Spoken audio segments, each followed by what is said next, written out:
बिस्मिल्लाहिर्रहमानिर्रहीम। अस्सलाम वालेकुम नाज़रीन, आप यूट्यूब चैनल देख रहे हैं। मैं इमरान खान हूँ। इससे पहले कि मैं जो करंट अफेयर्स की सारी खबरें आपके सामने रखूँ, इमरान खान साहब का एक स्टेटमेंट है।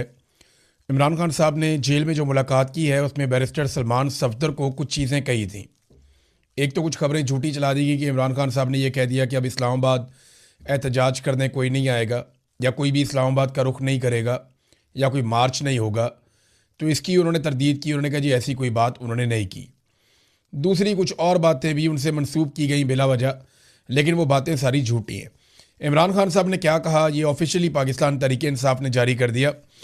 सलमान सफदर साहब ने कहा कि इमरान खान ने मुझे बताया कि मैं 3 माह तक जेल का सुपरिटेंडेंट अब्दुल गफूर अंजुम उसे बताता रहा कि मेरी एक आंख में बिनाई का मसला आ रहा है, लेकिन उसने इस पर कोई कान नहीं धरा। कई दिन तक मेरी एक आंख की बिनाई 100% तक चली गई थी, यानी बिल्कुल उस आंख से इमरान खान साहब नाबीना हो गए थे, देख ही नहीं पा रहे थे। मुझे डॉक्टर आरिफ ने बताया कि इंजेक्शन लगाने से बिनाई में 15% बेहतरी आई है। उसके बाद से मेरी बिनाई में कोई बेहतरी नहीं आई। मैं बिल्कुल भी इस इलाज से मुतमईन नहीं हूँ। मैं मुसलसल कहता आया हूँ कि मेरे ज़ाती डॉक्टर्स को बुलाया जाए ताकि पता चले कि आंख में ब्लड क्लॉट या खून का लोथड़ा आने की असल वजह क्या है, बुनियादी वजह पता चल सके, लेकिन मुसलसल इससे इनकार किया गया। मैं काफ़ी अरसे से अपने डेंटिस्ट से भी चेकअप करवाने का कह रहा हूँ, लेकिन उसे भी नहीं बुलाया गया। मुझे और बुशरा बीबी को 24 घंटे कैद तन्हाई में रखा जा रहा है।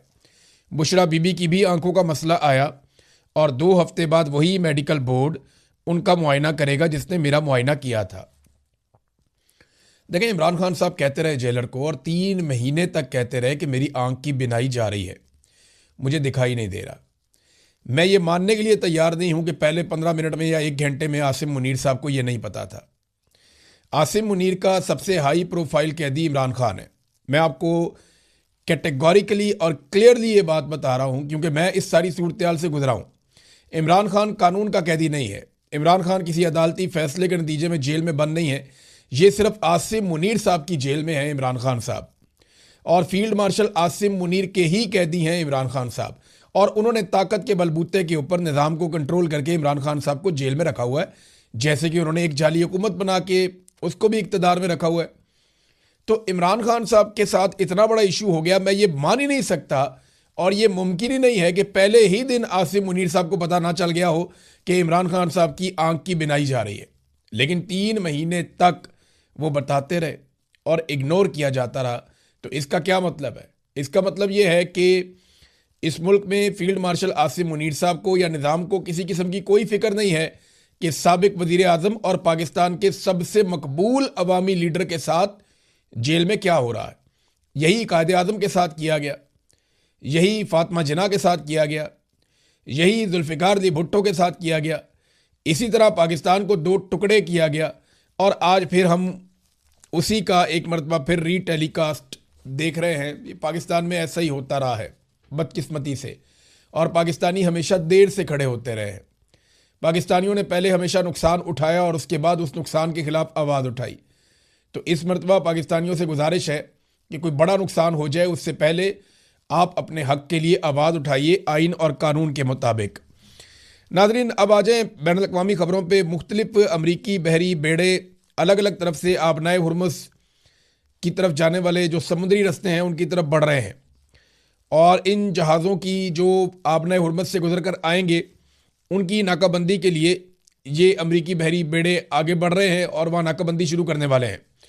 डोनाल्ड ट्रंप ने इस हवाले से स्टेटमेंट दिया, और डोनाल्ड ट्रंप ने दावा किया कि वो मुकम्मल तौर पर नाकाबंदी कर देगा और जहाज़ों को यहाँ से नहीं जाने देगा, ख़ास तौर पे उन जहाज़ों को जो ईरान के इंतज़ाम के तहत वहाँ से निकलेंगे।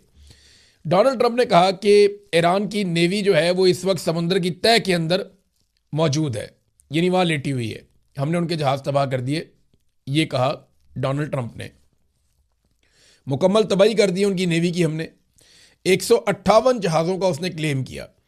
इससे पहले डोनाल्ड ट्रंप ने एक दफ़ा 42 जहाज़ कहे थे, एक दफ़ा कोई 58 कहे थे, फिर बढ़ गए थे, अब 158 हो गए हैं। तो डोनाल्ड ट्रंप एग्जैजरेट करता है, झूठ बोलता है, ये अब दुनिया के अंदर सब जानना शुरू हो गए हैं। उन्होंने कहा जी हमने जिनको हिट किया था वो कम तादाद में थे, लेकिन हमने जिन जहाज़ों को थोड़ा बहुत छोड़ दिया था वो फास्ट अटैक शिप्स थे, तेज़ रफ्तार से चल के अटैक करने वाले शिप्स थे, क्योंकि हम उन्हें अपने लिए ख़तरा नहीं समझते थे। लेकिन अब अगर ये हमारी तरफ बढ़ेंगे तो हम इन्हें भी तबाह कर देंगे, और इन्हें, हमारी ब्लॉकेज को अगर ये ख़राब करने की कोशिश करेंगे, हमारी रुकावटों को और नाकों को हटाने की कोशिश करेंगे, तो हम इन्हें तबाह करेंगे। और उसी तरह तबाह करेंगे जैसे कि हमने स्मगलरों के जो जहाज़ थे या समंदर में कश्तियाँ थी उनको हमने तबाह कर दिया था। अमेरिका के अंदर जो ड्रग्स आती थी समंदर के ज़रिए से, उनकी एक बड़ी मिकदार को हमने ख़त्म कर दिया है, और हम यहाँ पे यही करेंगे। Thank you very much for your attention to this matter president Donald J Trump. तो ये ट्रंप की जनाब एक और धमकी आ गई। तो ट्रंप तो कह रहा है कि वो निगरानी करेगा और वो ब्लॉकेज लगाएगा आबना हुर्मुज़ के इर्द गिर्द, यानी आबना हुर्मुज़ में से एक तो ईरान नहीं गुजरने देगा उन जहाज़ों को जो अमेरिका और इसराइल के हमायती हैं, और दूसरा जो ईरान की शराइत के मुताबिक नहीं गुजरेंगे उनको वो रोकेगा। अब जो ईरान की शराइत के मुताबिक गुजरेंगे उनको अमेरिका रोकेगा, यानी कोई भी यहाँ से नहीं जा सकता। सबसे बड़ा पंगा पड़ जाएगा चाइना का। चाइना ने यहाँ पे एक स्टेटमेंट जारी किया है, चीन के वज़ीर दिफा का स्टेटमेंट मैं आपको पढ़ के सुनाता हूँ, ये बहुत इंपॉर्टेंट है इस वक्त। चीन के वज़ीर दिफा एडमिरल डोंग जून, उन्होंने एक मुख्तसर बयान जारी किया जिसमें उन्होंने कहा कि आबना हुर्मुज़ के ज़रिए ईरानी बहरी तिजारत की अमरीकी नाकाबंदी के पहले से ऐलान करदा वक्त के ऐन मुताबिक उन्होंने जो है वो अपना एक स्टेटमेंट जारी कर दिया है। हम दुनिया में अमन और इस्तेहकाम के लिए पुरअज़म हैं। हम मशरिक़ वस्ता की सूरत हाल की निगरानी कर रहे हैं। हमारे जहाज़ आबना हुर्मुज़ के पानियों में मुसलसल आ और जा रहे हैं। चीन ने क्लियर किया कि हम आबना हुर्मुज़ के पानियों से गुजर रहे हैं, हम जा भी रहे हैं, हम आ भी रहे हैं, मुसलसल हम ट्रैवल कर रहे हैं। ईरान के साथ हमारे तजारती और तवानाई के मुआहदे मौजूद हैं। हम उनका एहतराम और पासदारी करेंगे और दूसरों से भी तवक्को रखते हैं कि वो हमारे मामलात में मुदाखलत नहीं करेंगे। ये है सबसे इम्पॉर्टेंट। यहाँ अमेरिका का नाम लिए बगैर उन्होंने कहा कि दूसरों से भी हम तवक्को रखते हैं कि वो हमारे मामलात में मुदाखलत नहीं करेंगे। आबना हुर्मुज़ ईरान के कंट्रोल में है और ये हमारे लिए खुला है, ये उन्होंने क्लियर कर दिया। इस नाकाबंदी का मकसद पूरा मकसद है चीन को ईरानी तेल की तरसील रोकना है। अमेरिका चीन के साथ फौजी तसादुम का ख़तरा मोल नहीं ले सकता और ना ही लेगा, लिहाजा ये नाकाबंदी पैदा होने से पहले ही दम तोड़ चुकी है। अब आ जाए नाजरीन इस बात पे कि चाइना को क्या ट्रंप रोक सकता है बदौर ताकत। तो इसका सादा जवाब है कि डोनाल्ड ट्रंप के लिए बहुत बड़ी मुसीबत बन जाएगी। अभी वो ईरान से लड़ा है और जो कुछ उसके साथ हुआ वो सारी दुनिया ने देखा। अब अगर यही चाइना के साथ लड़ पड़ती है यही फ़ौज डोनाल्ड ट्रंप की, तो उसके लिए बहुत बड़ी मुसीबत बन जाएगी। बेशक अमेरिका की फ़ौज बहुत ताकतवर है, उनके पास बहुत सारे हथियार हैं, उनके इत्तेहादी बड़े तगड़े हैं, लेकिन इस वक्त ज़्यादातर इत्तेहादी उन्हें मुयस्सर नहीं है। और अगर वो चीन के साथ लड़ते हैं और लड़ाई की वजह यह बनती है कि अमेरिका ने चीनी जहाज़ों को समंदर में रोका है, तो फिर दुनिया अमेरिका के साथ खड़ी नहीं होगी। यहाँ पे चीन का मौक़िफ़ दुरुस्त हो जाएगा। नाज़रीन ये एक और ख़बर भी है और ये बड़ी अहम है। इस मौके पे मैंने आपको पिछले वीलॉग में एक नक्शा दिखाया था। मैंने आपको बताया था कि जब तक ये गल्फ़ ममालिक की दुकान बंद रहेगी तेल की, तब तक दूसरी दुकानों का तेल बिकेगा, जिसमें एक बड़ी दुकान अमेरिका की भी है, जहाँ उनके पास वेनेज़ुएला का और अमेरिका का तेल अपने कंट्रोल में है। वो दुनिया के सबसे बड़े ज़खायर हैं तेल के, लेकिन क्योंकि फासला बहुत ज़्यादा है तो प्रायोरिटी इतनी नहीं रहती दुनिया की वहाँ पे।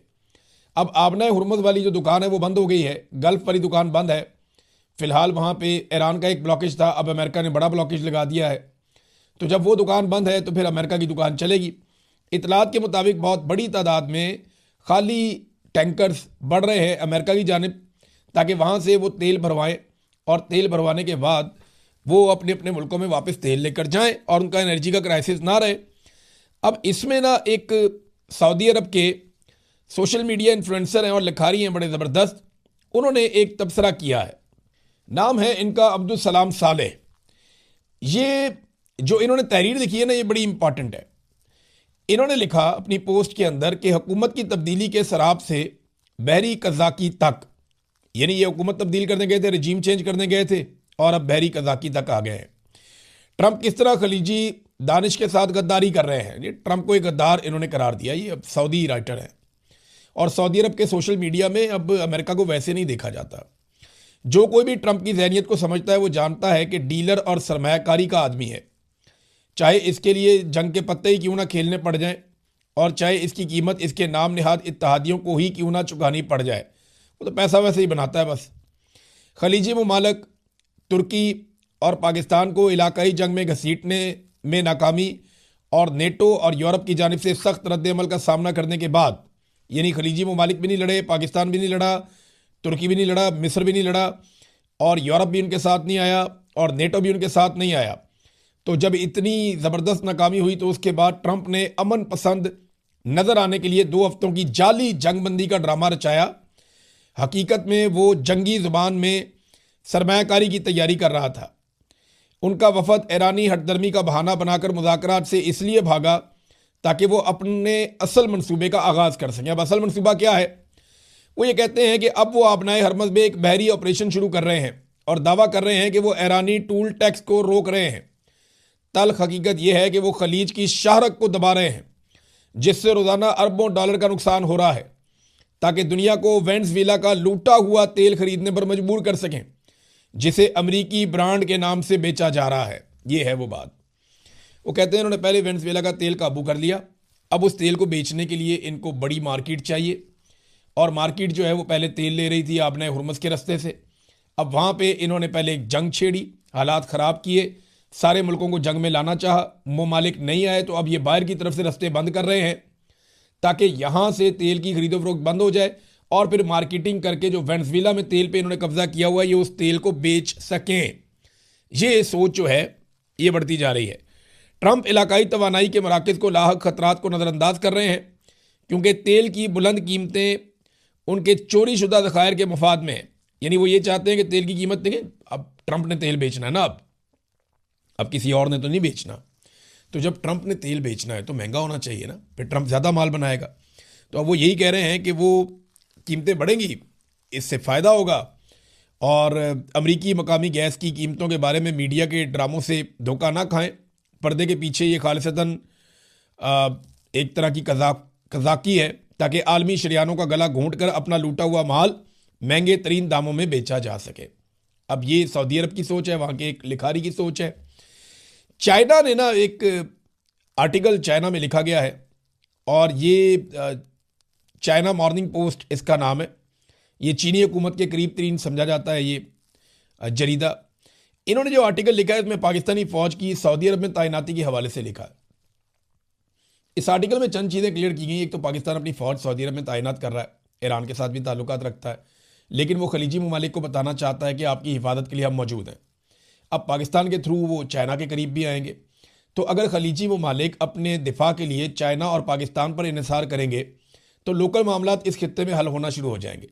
लेकिन क्या अमेरिका को ये काबिल कबूल होगा, ये है सबसे बड़ा सवाल। अब ये आर्टिकल तो बहुत लंबा चौड़ा है, मैं उसमें नहीं जाता, लेकिन एक चीज़ मैं आपके सामने रखना चाहता हूँ।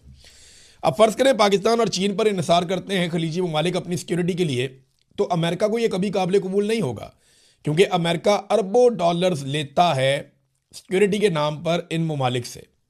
अब वो अरबों डॉलर जब अमेरिका को नहीं मिलेंगे तो क्या होगा? नंबर 2, चाइना की चौधराहट आएगी तो अमेरिका तो कभी खुश नहीं होगा, और अगर इस काम को करने में या आगे बढ़ाने में पाकिस्तान शामिल होगा तो अमेरिका पाकिस्तान के खिलाफ होगा। तो अगर ये सूरत बनती है तो इसमें जो डोनाल्ड ट्रंप की एक बड़ी ज़बरदस्त नज़र है आसिम मुनीर पे, शहबाज शरीफ पे, यहाँ पे खटाई पैदा हो सकती है मुमकिन तौर पे। लेकिन पाकिस्तान और खित्ते के मफाद में यही है, पाकिस्तान के और खित्ते के मफाद में ये है कि यहाँ जो मौजूद ममालिक हैं वो अपने मामलात को खुद हल करें और एक दूसरे के साथ मिलजुल कर रहें और मुज़ाकरात करें और पुरअमन तरीके से मुज़ाकरात करें, और जो बाहर से मुदाखलत है उसको कम करें या ख़त्म करें या बैरूनी हथियारों को वापस भेजा जाए कि यहाँ पे उनकी ज़रूरत नहीं है। ऐसे में अमेरिका एक शरारत कर सकता है, वो भारत को चाबी दे सकता है और उसे ये कह सकता है कि हमारी सपोर्ट तुम्हारे साथ है, तुम पाकिस्तान के ऊपर अटैक करो। तो क्या चाइना पहले की तरह पाकिस्तान को दोबारा हिफाजत देने के लिए आएगा? तो मेरी राय में पाकिस्तान को चाइना ने बहुत दफ़ा मौका दिया है। चाइना हमेशा पाकिस्तान के साथ खड़ा हुआ है और आजकल बेशक बहुत सारी नाराज़गियाँ हैं और नाराज़गियों की वजह पाकिस्तान की मिलिट्री एस्टेब्लिशमेंट है, जो चाइना के साथ ताल्लुकात पर हमेशा अमेरिका के ताल्लुकात को तरजीह देते हैं। वो हमेशा ये सोचते हैं कि अमेरिका के साथ हमारे ताल्लुकात बेहतर रहने चाहिए। ये एक बड़ी वजह है। लेकिन चाइना को पाकिस्तान के साथ खड़ा होना होगा अगर ऐसी कोई सूरत बन जाती है तो। नाज़रीन, दुनिया भर में इस वक्त डोनाल्ड ट्रंप के ऊपर शदीद तनकीद हो रही है। बरतानिया की पार्लियामेंट में वो किया गया ट्रंप के साथ कि कोई सोच भी नहीं सकता था। अमरीकी सदर को गैर कानूनी, गैर इखलाकी तौर पर आलमी कवानीन की धज्जियां उड़ाने वाला करार दिया गया। ये भी कहा गया कि ये बरतानिया का दोस्त नहीं है और ये दुनिया का लीडर नहीं है, ये एक खतरनाक और बदउनवान गैंगस्टर है और इसे उसी हिसाब से निपटना चाहिए। वज़ीर आज़म को यह भी कहा गया कि वो बादशाह को मशवरा दें, बादशाह को ये कहें कि वो वाशिंगटन का दौरा कॉल ऑफ कर दें इससे पहले कि देर हो जाए। उन्होंने कहा जी मुझे खौफ है कि ट्रंप हमारे बादशाह को अपनी साइड पर खड़ा होने के लिए मजबूर कर सकता है। हम अपने बादशाह को इस सूरत में नहीं फंसा सकते। अब इस किस्म की बातें जो बरतानिया की पार्लियामान में हो रही हैं, तो ये डोनाल्ड ट्रंप का या अमेरिका का सबसे बड़ा इत्तेहादी था। डोनाल्ड ट्रंप के इक़दामात की वजह से दुनिया डोनाल्ड ट्रंप से आहिस्ता आहिस्ता दूर जा रही है। CIA के साबिक डायरेक्टर हैं जॉन ब्रेनन, इन्होंने भी एक स्टेटमेंट दिया। उन्होंने कहा डोनाल्ड ट्रंप ज़हनी तवाज़ुन खो चुके हैं, नफ्सियाती मसाइल हैं उनके। तो जो नफ्सियाती मसाइल हैं डोनाल्ड ट्रंप के, उसकी बुनियाद पर उन्हें मुल्की आइन के मुताबिक उनके मनसब से हटा देना चाहिए। ये अब एक सोच पैदा हो चुकी है। नाज़रीन, पाकिस्तान के अंदर एक खबर है बड़ी इंपॉर्टेंट, मैं आपके साथ रख देता हूँ आपके सामने। इसको ज़रा खबर को आपने समझना है टेक्निकली कि हमारे साथ हाथ कितना बड़ा हो रहा है। इस वक्त गैस की और बिजली की पाकिस्तान में लोड शेडिंग हो रही है। जो लेस्को का शॉर्टफॉल है, सिर्फ लेस्को का आपको बता रहा हूं, वो 850 मेगावाट से तजावज़ कर गया है। लाहौर शहर में बिजली की लोड शेडिंग का दौरानिया लगातार बढ़ता जा रहा है। गैस की भी किल्लत है और शहरी LPG खरीदने पर मजबूर हैं। और ये बताया जा रहा है कि LPG गैस भी बाज़-औक़ात नहीं मिलती और जो बल्लों की पावर प्लांट है वो भी बंद हो गया। अब ये पावर प्लांट क्यों बंद हो रहे हैं? पाकिस्तान में तो पेट्रोलियम मसनूआत मौजूद हैं, ईरान के साथ अच्छे ताल्लुकात हैं, हमारा तो तेल आता रहता है, हमारी सप्लाई की कोई किल्लत नहीं है। ये पाकिस्तान के इंफॉर्मेशन मिनिस्टर ने कहा। ये हमारे साथ हो क्या रहा है, इसको ज़रा आप समझिए। हो ये रहा है कि कुछ फ्यूल महंगा हो गया, तो फ्यूल की प्राइस बढ़ने की वजह से जो बिजली बनाने वाली IPPs हैं, थोड़ी सी कीमत वहाँ बढ़ गई, यानी कॉस्ट वहाँ पे बढ़ गई, उन्होंने प्रोडक्शन ही बंद कर दी। आपको पता है पाकिस्तान में अगर हमें बिजली चाहिए 100 यूनिट फ़र्ज़ करें, तो हम बनाते हैं 250 यूनिट, यानी हमारी कैपेसिटी इतनी है। नवाज शरीफ ने और शहबाज शरीफ ने इतने ज़्यादा मुआहदे किए कि हमें जितनी बिजली चाहिए थी, पाकिस्तानियों को जितनी बिजली दरकार थी, इन्होंने उससे 150% ज़्यादा बिजली के मुआहदे कर दिए। यानी हमारी बिजली पैदा करने की जो कैपेसिटी है वो हमारी ज़रूरत से लगभग 1.5 गुना ज़्यादा है। 1.5 गुना ज़्यादा है, यानी जितनी हमें चाहिए उससे 150% ज़्यादा हम बिजली पैदा कर सकते हैं। हम 1 यूनिट इस्तेमाल करते हैं और 3 यूनिट के पैसे देते हैं, क्योंकि इन्होंने मुआहदे इस तरीके से किए कि आपकी बिजली पैदा करने की जो सलाहियत है हम आपको उसके मुताबिक पैसे देंगे और हमें जितनी बिजली चाहिए होगी आपने सिर्फ उतनी पैदा करनी है। यानी अगर आपकी सलाहियत है बिजली पैदा करने की 1000 मेगावाट और हमें चाहिए 300 मेगावाट, तो आप हमें 300 मेगावाट बनाकर दे दें, हम आपको 1000 मेगावाट के ही पैसे देंगे, क्योंकि आपकी सलाहियत वो है। ये घटिया तरीन मुआहदे नवाज शरीफ शहबाज शरीफ ने इस मुल्क के अंदर 2013 के बाद किए थे। अब वो सारी की सारी IPPs बैठी हैं, थोड़ी सी पेट्रोलियम की प्राइसेस ऊपर गई तो उन्होंने बिजली बनाना बंद कर दी। अब कैपेसिटी आपकी दुगनी से भी ज़्यादा है और आपके मुल्क में लोड शेडिंग हो रही है और बिल भी आप दे रहे हैं उसी कीमत के मुताबिक जो हुकूमत ने लगाई हुई है। यानी बिजली के बिल इन्होंने 3 से 4 गुना इजाफा कर दिए हैं। बिजली की कीमत में 3 से 4 गुना इजाफा कर दिया। कैपेसिटी पेमेंट्स आप लगातार दे रहे हैं, 1 यूनिट इस्तेमाल करते हैं, 3 यूनिट के आप पैसे देते हैं। आपकी बिजली पैदा करने की सलाहियत बहुत ज़्यादा है। आपके वज़ीर इत्तला के मुताबिक किसी किस्म का पाकिस्तान में फ्यूल का क्राइसिस नहीं है, किल्लत बिल्कुल नहीं है। लगातार आपके टैंकर्स आते जा रहे हैं, बल्कि एक वज़ीर ने यह कहा कि हमारी साहिल के ऊपर टैंकर्स की लाइनें लगी हुई हैं। अब मुझे बताएं कि किसका कसूर है? ये फ्रॉडिये कौम को टकर गए हैं, ये रल के कौम को लूट रहे हैं, ये आपकी जेब पे डाके डाल रहे हैं। इस वक्त जब कैपेसिटी ज़्यादा है बिजली पैदा करने की इनके पास फ्यूल भी मौजूद है, ये 4 गुना हमसे पैसे भी ले रहे हैं, इसके बावजूद लोड शेडिंग कर रहे हैं। इसका मतलब आप समझते हैं? इसका मतलब ये है कि ये 1 टके का भी फायदा छोड़ने को तैयार नहीं है। ये सारा पैसा अपनी जेब में डालकर लेकर जाएंगे।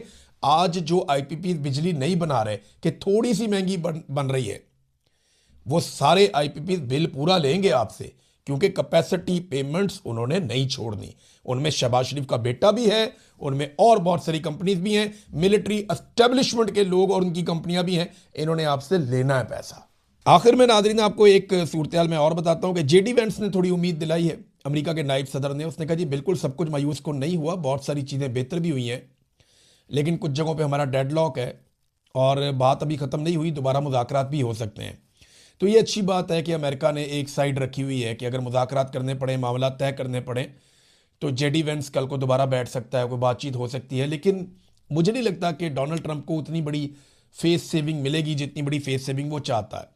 ऊपर से एक के बाद एक पंगा ले लिया। पॉप लियो के साथ डोनाल्ड ट्रंप में एक सरजंग चल रही है। वहाँ डोनाल्ड ट्रंप ने जो ट्रंप की एडमिनिस्ट्रेशन है उस पर इल्ज़ाम है कि उन्होंने पॉप को धमकाया है, और पॉप भी आगे से डट गए हैं कि मैं नहीं डरता और मैं हक बात कहूँगा, मैं ठीक बात कहूँगा, मैं जुल्म की बात नहीं करूँगा, क्योंकि हमारा मज़हब हमें इसकी इजाज़त नहीं देता। तो पॉप ने दबाव में आने से इनकार कर दिया, जबकि उनको दबाव में लेने की कोशिश की गई। अब डोनाल्ड ट्रंप ने एक तस्वीर जो है वो पोस्ट कर दी है। तस्वीर आप देखें, ये वाली।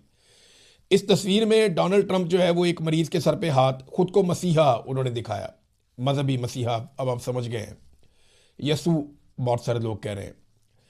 तो उन्होंने अपने आप को एक मसीहा दिखाया और फिर ये बड़ी तनकीद हुई, बहुत ज़्यादा तनकीद हुई अमेरिका में। तो बाद में डोनाल्ड ट्रंप ने इसको डिलीट कर दिया और झूठ बोला कि मैं तो डॉक्टर बना हुआ था।